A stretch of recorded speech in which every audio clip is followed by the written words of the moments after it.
이 아역을 지망하는 아이들을 유명 작품에 출연시켜 주겠다면서 부모들로부터 돈을 갈취하는 일당에 대한 얘기인데요. 경찰에 붙잡힌 이 사람들, 먼저 피해 부모의 얘기를 들어보겠습니다. 어머니 여기에 이 역할이 얘한테 떨어질 것 같은데 조금만 기다려보세요 하니까 그냥 그런가 보다 하고 그냥 계속 믿고 있었죠. 확정됐다 그러니까 되게 좋았죠. 이제 우리 딸내미도 텔레비에 나올 수 있는 거구나. 네, 이렇게 피해를 입은 사람이 모두 15명입니다. 5억여 원을 갈취했다고 하는데 조금 전에 이제 피해 부모들이 얘기한 것처럼 우리 아이를 데뷔시켜주겠다 이렇게 얘기를 하고 이제 돈을 갈취를 한 거죠. 그렇습니다. 한마디로 그 광고나 영화에 출연시킬 의사나 능력도 없음에도 불구하고 마치 그렇게 해줄 것처럼 속여서 적게는 한 300만 원에서 많게는 수천만 원, 합해서 한 5억 원 정도의 사기를 쳤다는 그런 사건인 것 같은데요. 이 사건 같은 경우에는 기존에도 유사한 사건이 있었지만 형사 고소를 했는데 무혐의가 많이 났었다고 합니다. 그 이유가 주된 역할은 처음에 약속했던 건 아니지만 단역 같은 걸 하나 둘 시켜서 그런 일이 있었던 것 같은데 이번에 보니까 혼자 이런 일이 있었던 것이 아닌 것이죠. 말씀드렸듯이 여러 명에 대해서 상습적으로 직업적으로 이와 같은 일이 있었다는 것을 경찰이 확인하고 이 사건을 경찰에 넘겼다라는 점에서 의미가 있는데 아마 완전히 추가적인 확인을 해봐야겠습니다만 이 그 두 사람 이외에도 아마 이 강남이나 어디에는 연예 기획사를 핑계로 해서 이와 유사한 일들이 많이 벌어지고 있을 수 있기 때문에 이번에 재판에 넘겨져서 어떤 확실한 선례를 남기는 것이 굉장히 중요한 것이 아닌가 생각합니다. 근데 이 일당들이 하는 얘기가 출연을 진짜로 시켜주려고 했는데 이게 잘 안 된 거다 이렇게 얘기를 하고 있거든요. 네, 잘 안 됐다. 왜냐? 당신 아이가 좀 실력이 없으니까 그래서 안 된 거니 내 잘못이 아니니까 학원이나 좀 열심히 보내라.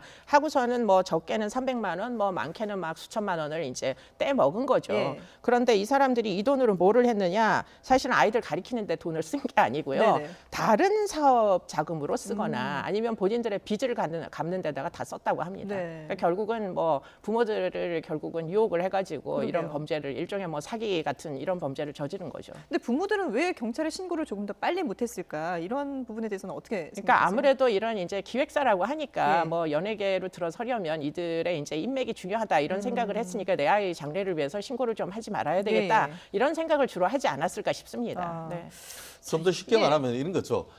이 사람들이 평소 때 어떤 연예계 인맥을 굉장히 과시를 했다고 합니다. 그런데 이거를 고소를 했다가 찍히면은 아이들이 앞으로 이 연예계에 못 나가는 것이 아니냐. 결국 그와 같은 부모들의 약한 마음을 이용했다는 점에서 굉장히 죄질이 나쁘다라고 평가를 할 수 있을 것 같습니다. 근데 이게 유명 작품에 캐스팅 된 뒤에 된다면은 이게 비용을 지불하는 게 합법적이냐 이런 부분에 대해서도 또 의문이 있으실 텐데요. 이와 관련해서 관계자 얘기 한번 들어보시죠.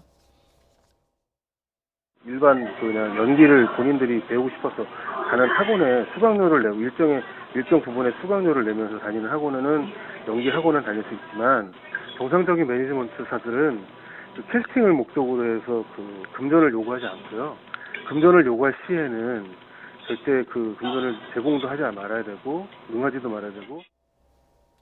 그러니까 아이들뿐만 아니라 성인도 마찬가지죠. 이렇게 어떤 역할을 맡을 수 있는 캐스팅 여부와 상관없이 기획사에서 출연을 빌미로 해서 뭔가 돈을 요구를 하거나 교습비를 요구하는 건 불법이라는 거죠. 기본적으로 이 부분은 물론 사적 자치 범위 내다라고 한다고 하면 그게 큰 문제가 안 되겠죠. 그런데 계속 이런 부분이 사회적으로 문제가 되니까 이 대중예술가 표준 그 전속 계약서를 지금 그 공정거래위원회에 만든 것 같습니다. 그런데 그 표준 계약서에 따르면은 이와 같은 교육비나 이런 것들의 부담의 주체가 이 교육생이 아니고 그 기획사라는 것을 명시하고 있습니다. 그런데 그 부분을 제대로 알지 못하고 이른바 갑적인 지위에 있는 그 기획사가 을적이 있는 그 기획사, 특히 여기 같은 경우에는 어린 아이들을 데리고 있는 부모의 어떤 그런 약한 마음을 이용을 해서 적게는 한 시간에 한 24만 이상 하는 어떤 그 교육비를 받았다는데요. 한 시간에 24만 원이면 하루 하면은 240만 원 아니겠습니까? 그렇다는 점에서 여기 보면은 전속 계약을 나중에 하겠다라는 취지로 사실 전속 계약 잘 나가면 거꾸로 학생들이 받아야 되는 것인데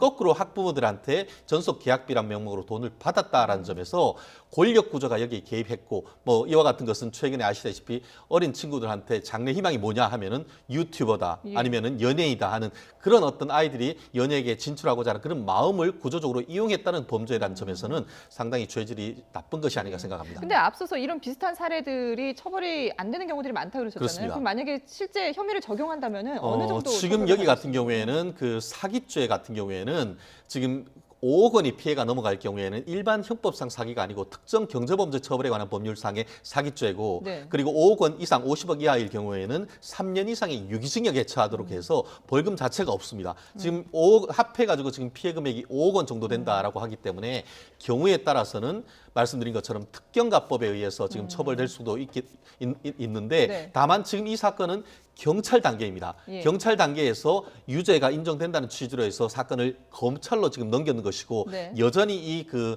가해자 측에서는 나는 열심히 하려고 했지만 하다 보니까 안 된 것이지 처음부터 이그 나쁜 의도가 출연시킬 있었던 건 의도는 아니다. 안 예. 시킬 의도는 없다라고 하기 때문에 예. 검찰에서 보강 수사를 통해서 이 부분에 대해서 어떻게 유죄를 입증할지 조금 더 앞으로 지켜봐야 할 부분이 없지 않습니다. 예. 사실 근데 부모 입장에서는 아이들이 연예인을 꿈꾸고 있으면 이런 아이들을 또 좀 독려해주기 위해서라도 여러 가지 방법들을 찾게 되는데 이런 사기에 휘말리지 않으려면 어떻게 해야 될까요? 참 쉽지 않은 일입니다. 그러게요. 예, 재능을 좀 눈으로 볼 수 있으면 얼마나 좋겠어요. 예. 재능의 뭐 크기를 알 수가 없으니까. 그렇죠. 그러나 꼭 생각하셔야 될 게 부모님은 여전히 아이들에게 좋은 방안을 권고하실 입장에 놓여 있고요. 네. 혹시 이런 식으로 재능이 없음에도 불구하고 이런 허무맹랑한 이런 꿈을 계속 꾸다가는 네. 결국은 청소년기의 그 많은 시간을 전부 다 허송세월할 수도 있다는 예. 점을 부모님께서 꼭 염두에 두시고 그럼에도 불구하고 우리 아이에게 재능이 있다면 네. 밀어주시는 그런 좀 신중한 선택이 필요하다고 보입니다. 예, 참 여러 가지로 부모의 역할이 힘들다는 생각이 드는군요. 네, 지금까지 이수정 경기대 범죄심리학과 교수 그리고 최진영 변호사와 함께했습니다. 두 분 말씀 잘 들었습니다.